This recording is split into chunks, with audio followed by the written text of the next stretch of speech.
Ese urashima inshuti z'Imana bashuje mu izina rya Yesu Kristo. Nitwa Pastor Placide.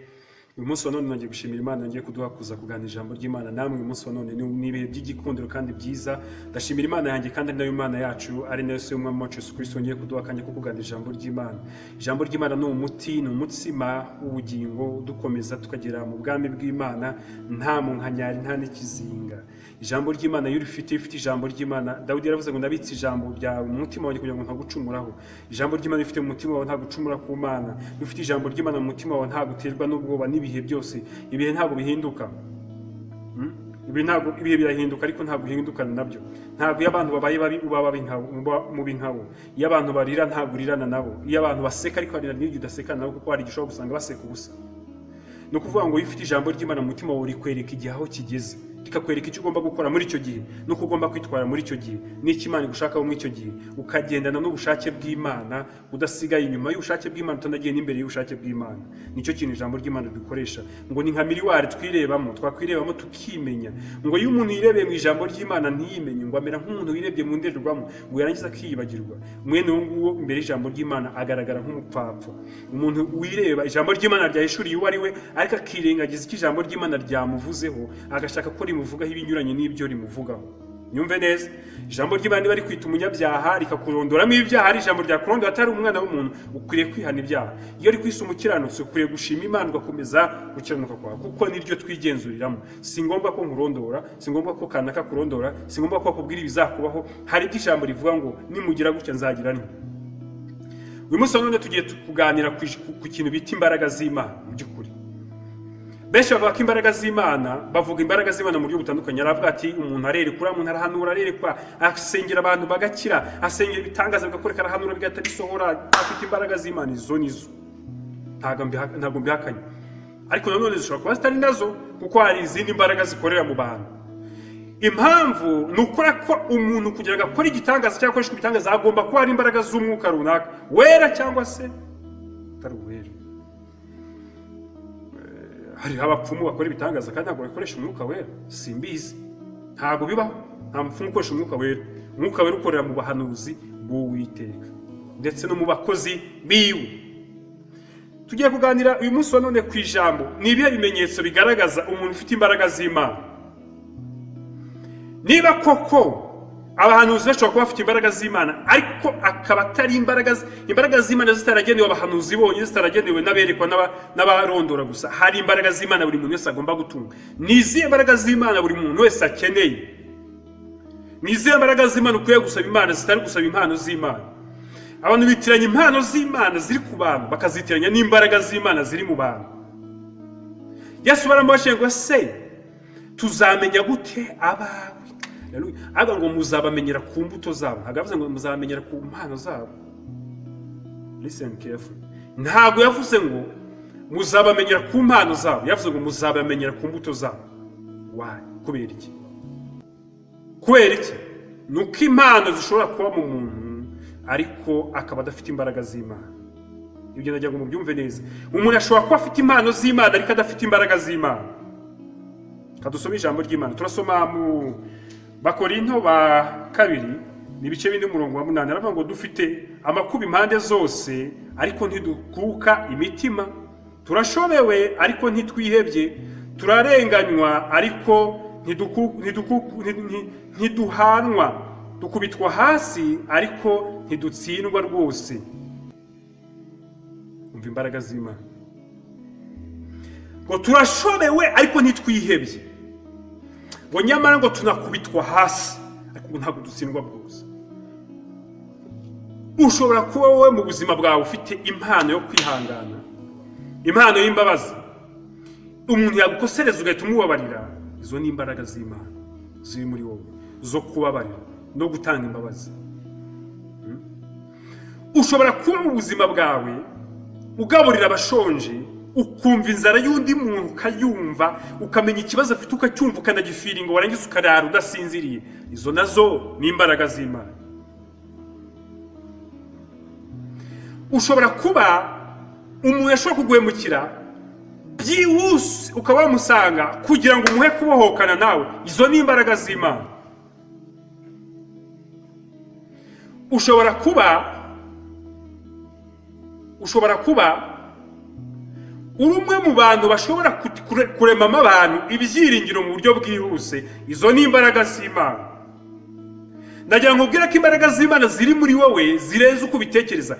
Kwihangana ni imbaraga z'Imana, urukundo ni imbaraga z'Imana, guteza amahoro, peacemakers, abantu bagira ahantu hageze hose hakaboneka amahoro uko byagenda kose. Si usibye yuko hari n'abandi bantu bagira ahantu yinjiye hakinjira umwabo, ahantu yinjiye hakinjira intonganya, ahantu yinjiye hakinjira amahane, ahantu yinjiye ibintu bigasenyuka, ahantu yinjiye akabadurumbanya akabumbanya umutwe. Uwo nawe afite izindi mbaraga ariko zitavuye ku Imana. Guhanura ni impano zishobora kuba ziri ku bantu bafite imbaraga z'Imana. Kugira imbaraga z'Imana ni uburyo uva mu kibazo. Ese iyo umuntu aramutse ashatse kukugusha, wenda reka dukoreshe nk'ubu buryo, umuntu ashatse nko kugusha mu cyaha cy'ubusambanyi, ukahava icyo kintu utagikoze utanacyifuje, nyumva neza, ukahava icyo kintu utagikoze utanacyifuje, izi mpamvu ibyo bintu bikora ni imbaraga z'Imana ziri muri wowe. Imbaraga z'Imana zituma umugabo yihanganira amakosa y'umugore we. Imbaraga z'Imana zituma umugore yihanganira amakosa y'umugabo, kubera ko afite imbaraga z'Imana. Izo nizo mbaraga Imana itanga, niyo mahoro Imana itanga. Nabyo nicyo kintu kizima dukeneye, kuko kubona umuntu afite impano ariko yarasajijwe n'ibibazo, yarananiwe kubyihanganira, ntumbwire izo ni imbaraga, ni impano z'Imana zikorera muri we. Cyo bikoze azitwayemo neza, Imana yamuha imbaraga zo kugira ngo nawe ubwe azagira aho arangira abandi. Nyumva neza, tugomba natwe kugira ahantu turangira abandi. Nanjye ngomba kugera aho nanjye ndi kukubwira kano kanya mpagaze ndi kukubwira. Ntago aya magambo mvuga ari zo mbaraga z'Imana. Imbaraga z'Imana zihishe mu buryo nanjye nayakurikiza.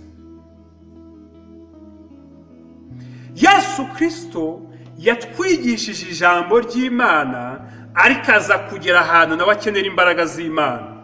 Ni ryari?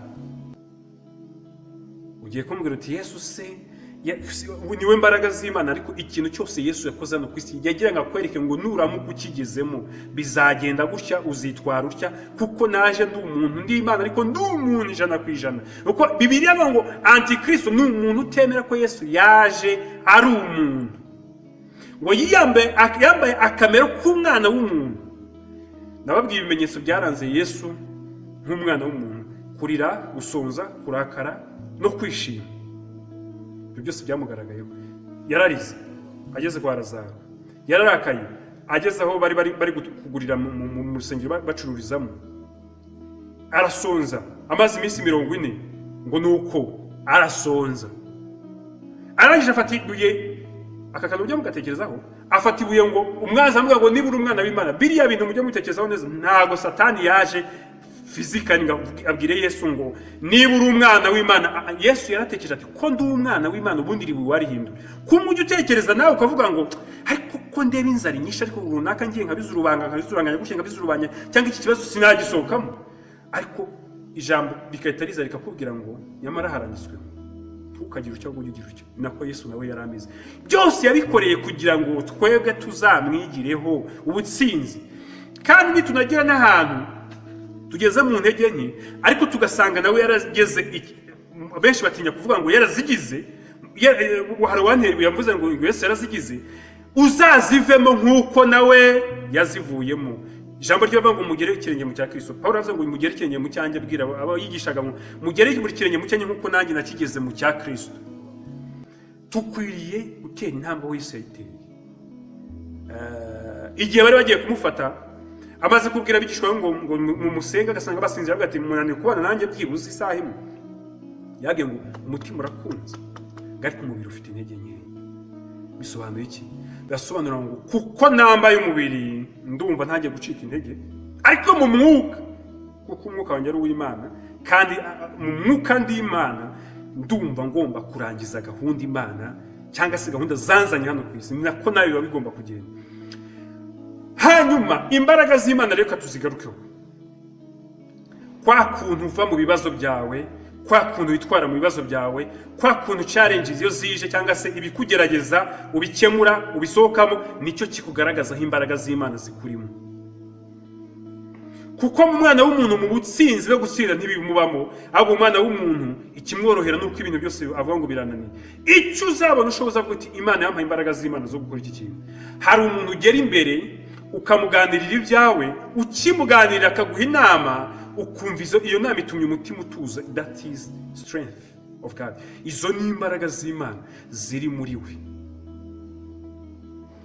Ndagira ngo nkwereke ko kwerekwa no guhanura, kubwiriza n'ibitangaza bijyana n'ibyo ngibyo, izo ngizo ni impano z'Imana zishobora gutungwa n'umuntu ufite imbaraga z'Imana cyangwa ntazo. Ariko se urambwira ngo wahanuye ukugerageje akubwira ati tugira uko twigenza bikabira baye, kandi urahanura bigasohora. Ikizakwereka yuko rero izo wita imbaraga z'Imana ufite go z'ubuhanuzi ntaho zihuriye n'imbaraga z'Imana nyakuri, hari igihe uzabikora uzongera uhanure bikundi, uzahita umenya neza ko imbaraga z'Imana burya uzibeshyeho. Imbaraga z'Imana zituma umuntu akomerera mu bigeragezo ntabipfiremo. Ijambo ry'Imana ratubwira ngo Saduraka, Meshaki na Abedenego binjiye mu itanura ry'umuriro ngo barisohokamo nta n'umwotsi ngo ubanukaho. Izo zari imbaraga z'Imana binjiranyemo, kuko baravuze ngo tuzi neza ko Imana yacu ibasha kudukiza, ngo ariko naho itadukiza, yewe Nebukadinezari we ntago turi buze kuramya icyo gishushanyo cyawe wabaje. Izo ni iki? Imbaraga z'Imana zibasha kubashisha umuntu gushobora ibyo abandi bananiwe. Abantu bose igihugu cyose cyari cyubarariye icyo gishushanyo, ariko abantu babiri Saduraka, Meshaki na Abedenego noneho hejuru y'ibyo ngibyo badafite n'ubwene gihugu bw'aho hantu bari abanyagano. Urumva gutinyuka? Urumva imbaraga z'Imana icyo zikorera umuntu? Zituma utinyuka ibyo abandi batinye, ariko mu buryo bwiza.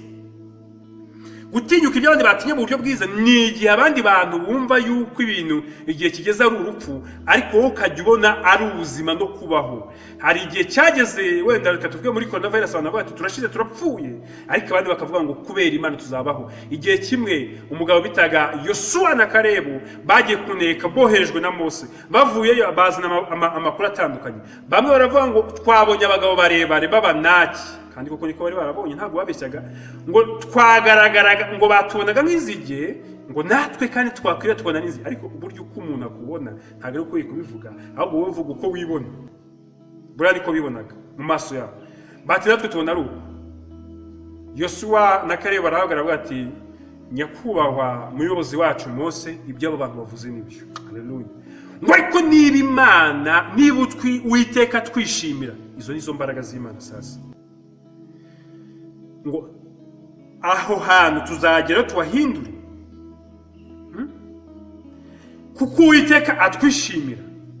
Kumenya umugambi w'Imana ukawufiringa, ukajya wiyumvamo, ukajya wumva ibyo Imana ishaka muri wowe, ukajya wumva bikugendagendamo, naho nta gicurane wasengera ngo gikire, ariko ijambo rikuvuyemo rikaba ryakiza abantu, uba ufite imbaraga z'Imana.